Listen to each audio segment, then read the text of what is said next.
Yo fui detenida el 15 de mayo de 1976, en horas del mediodía, con mi compañero Patricio Tierno, en la ciudad de Resistencia, Chaco.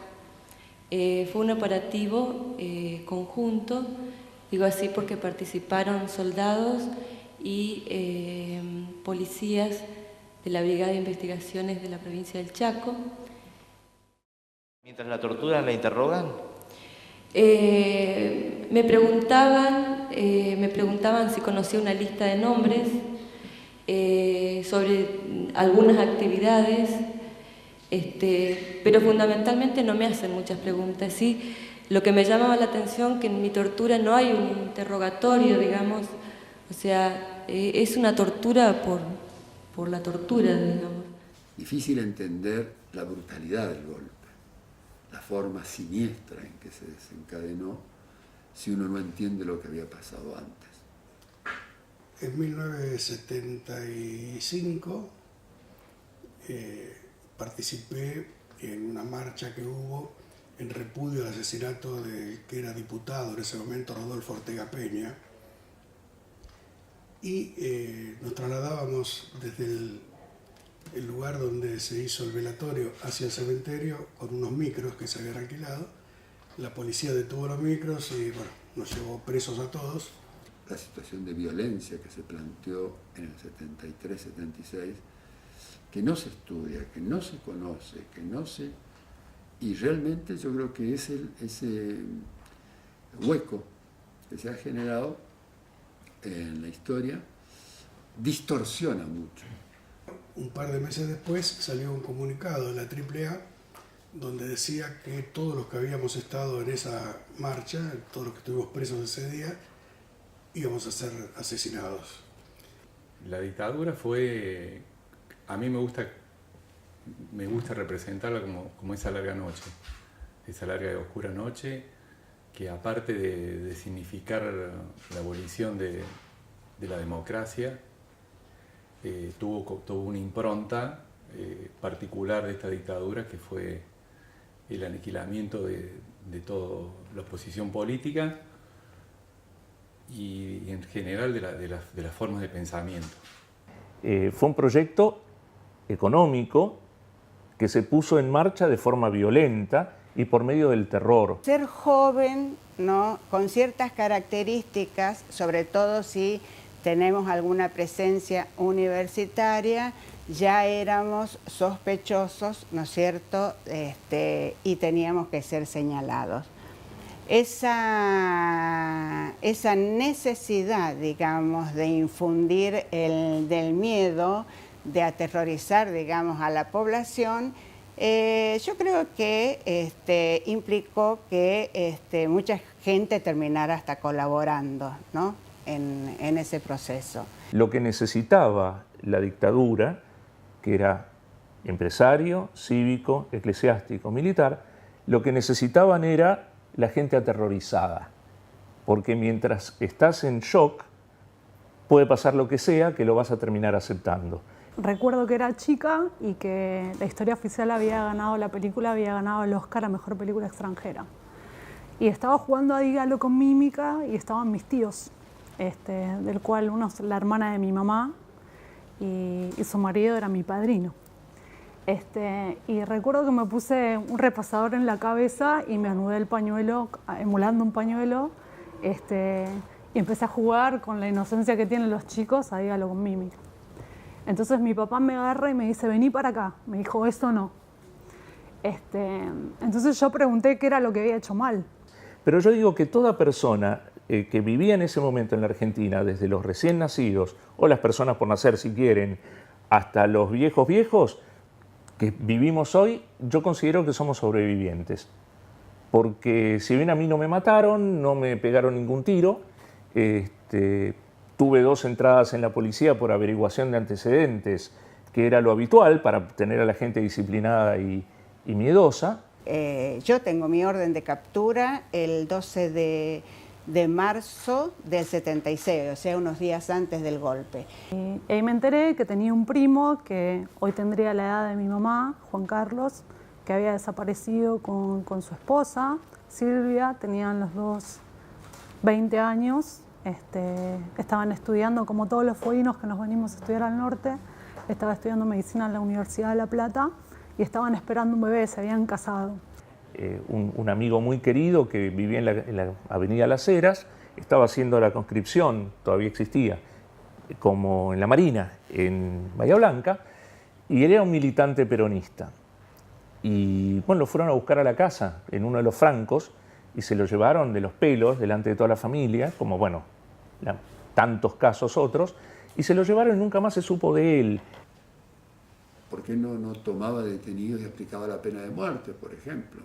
No, porque el método era mucho más siniestro. Era terminar con todo un sector. Vos si estabas en la libreta de anotaciones de él es porque algo tenías que ver. Bueno, a lo mejor no era, pero lo iba a hacer. Ya ellos habían programado toda una estrategia a través de dos organizaciones de las Fuerzas Armadas. Una era el CAM, que era Comité Anticomunista de Mendoza, y el otro era un comando Pío XII. Eran todos comandos. Comando Pío XII. ¿Qué había que atacar para ordenar la sociedad? Había que, por un lado, atacar todo el tema moral. Esto era el comando Pío XII. Racia de prostitutas, racias de esto, de aquello, qué sé yo, las polleritas, bueno, todo ese tema, la moral. Y por otro lado, el anticomunismo. En el anticomunismo estábamos, o sea, comunistas éramos todas, marxistas éramos todas, todos. Y la noción de subversivo era todo, no era solamente el individuo que podía pertenecer a una organización armada. Si todo el mundo, esos 30.000, fueran de organizaciones armadas, imaginan ustedes que hubiese sido un proceso muy distinto.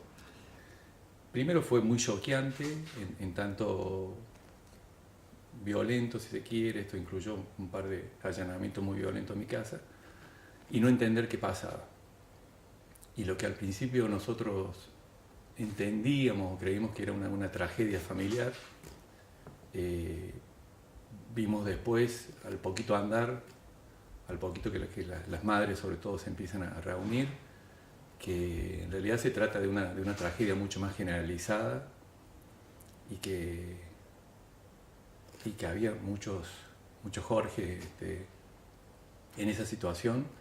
Mi tía Elsa, que falleció hace un par de años, me pudo hablar del tema y contarme de su búsqueda. Siempre decía, algún día encontraré los restos de mi hijo.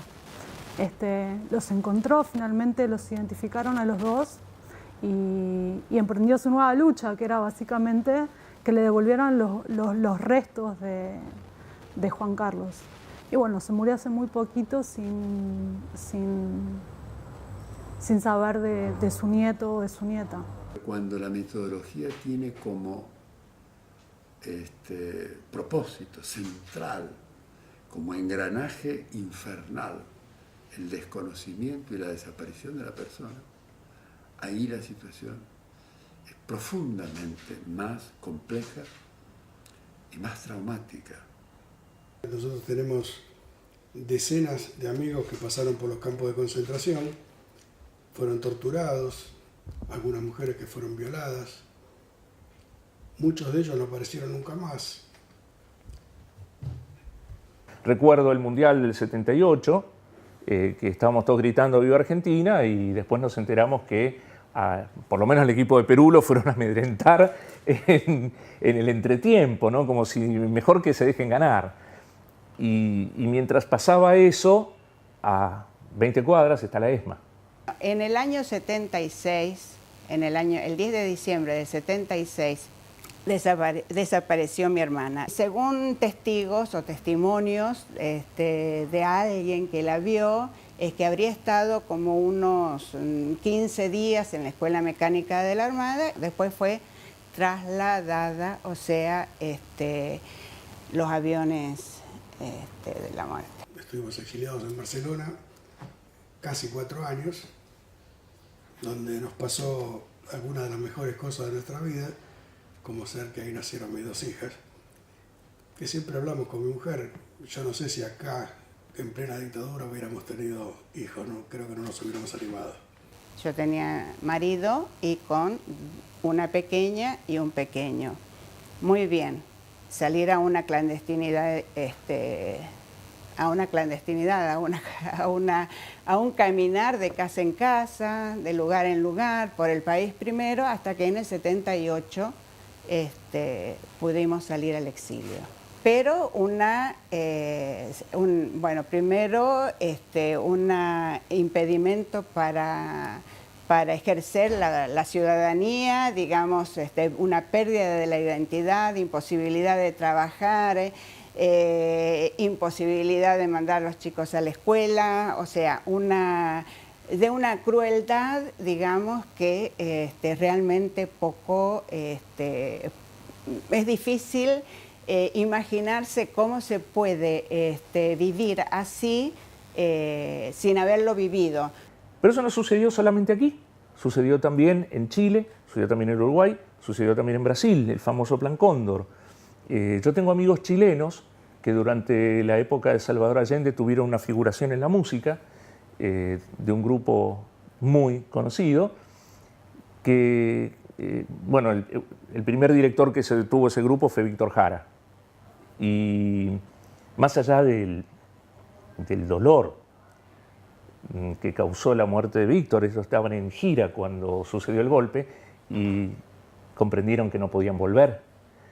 Pero más allá del dolor que les causó esto, era que por ahí ellos, donde estaban en el exilio en Europa, se enteraban mucho más y con mucha más precisión de lo que estaba pasando en su país. La Argentina ya estaba incrustada en un engranaje siniestro de terror que era el Plan Cóndor, que entra inclusive con anterioridad. Ese Plan Cóndor es siniestro porque facilita y permite una enorme articulación para la represión. Desaparecen las fronteras, pero solamente para intercambiar detenidos, información, la persecución. Pero no pensaron de que iban a estar esas madres, esas abuelas, digamos, esos grupos, esas organizaciones de derechos humanos, esos actores políticos que con esos periodistas que llevaban noticias al extranjero, esa gente que se exilió que también, digamos, hablaba en el extranjero. Entonces, todo eso hizo que, ¿no es cierto?, se rompiera ese cerco tan brutal que habían instalado. Esto, si se quiere, en un principio sirvió como un primer plano de contención, sobre todo para mis padres, que encontraron en esas comisiones de familiares, que fue, en definitiva, la semilla de los organismos de derechos humanos. Encontraron ahí donde compartir el dolor como primera medida sanadora y después compartir con alguien la búsqueda. Fue el país que hizo punta en la lucha contra la impunidad. Nunca en el mundo se había juzgado los crímenes de Estado. Y fue en Argentina donde se hizo. ¿Y en qué condiciones se hizo? Esto es importante saber. Yo veo que Argentina fue, en comparación con los pocos casos de juzgamiento de crímenes de lesa humanidad, fue el único país que tuvo juicios hechos por jueces naturales. Si uno lo compara con los juicios de Nuremberg, no es que estuvieran ni bien ni mal, pero no dejaba de ser justicia del vencedor, digamos.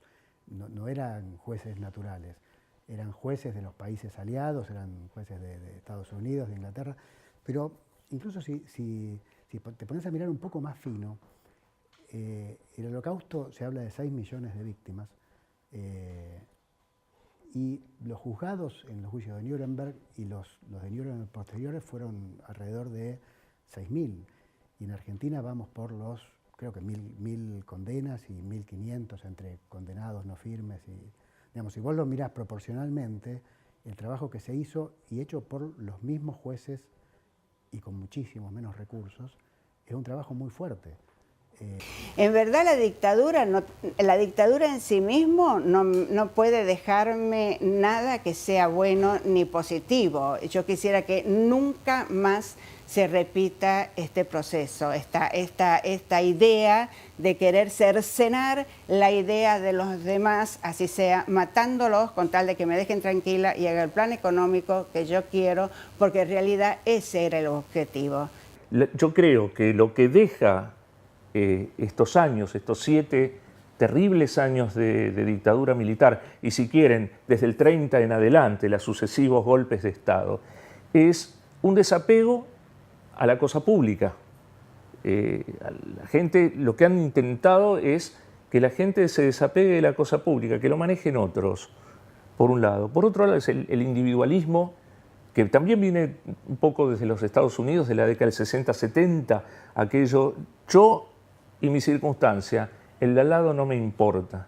Sin embargo, lo que sí rescato es cómo lo que implicó en respuesta, digamos, a esa dictadura, que la sociedad, grandes sectores de la sociedad, no se quedaron silenciados, salieron a la calle y eso ellos no lo tenían previsto.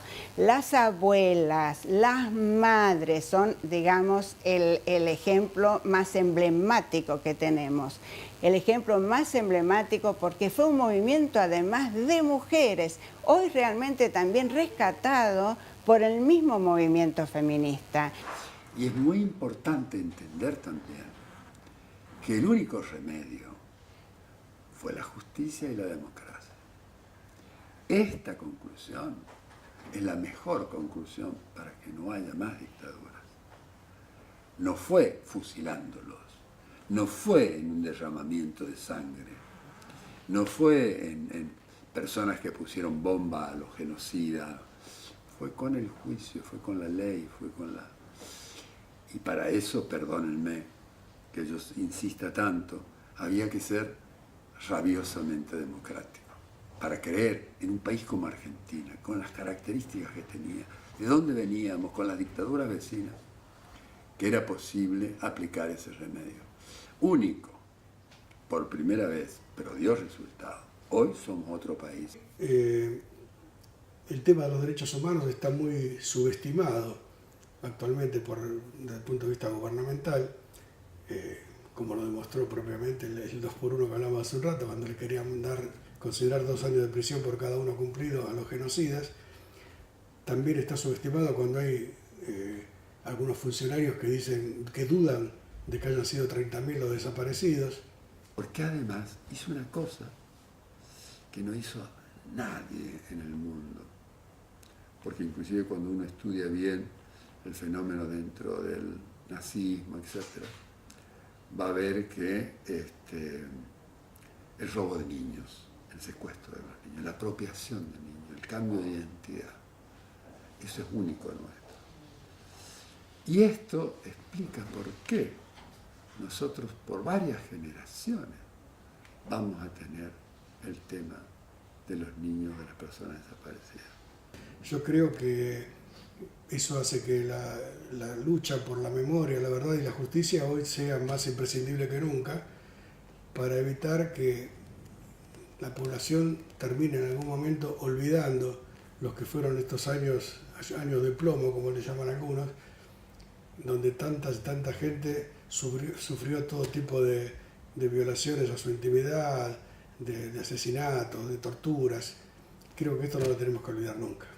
Y si yo tuviese que rescatar algo para dejarle hoy a mi hija, un poco viendo todo lo que pasó desde un rol hoy de mamá, creo que recuperar los valores, los principios, las convicciones, ser coherente y consecuente con lo que uno piensa y cree, con la acción concreta y acuñar una causa, creo que es una de las mejores enseñanzas que un padre le puede dejar a un hijo. Después de la noche viene el día. Pero acá no valen las leyes del cosmos y el día no viene por la rotación de la Tierra, sino que al Sol hay que ir a buscarlo. Hay que ir a buscarlo al Sol. Y eso es hoy, es compromiso. Primero compromiso. Después participación. Después si participación política en diferentes instancias, mejor. La revolución interna como un acto interno y las estrellas como horizonte. Utópico, pero bueno, Galeano decía que ¿para qué sirve la utopía? Sirve para caminar.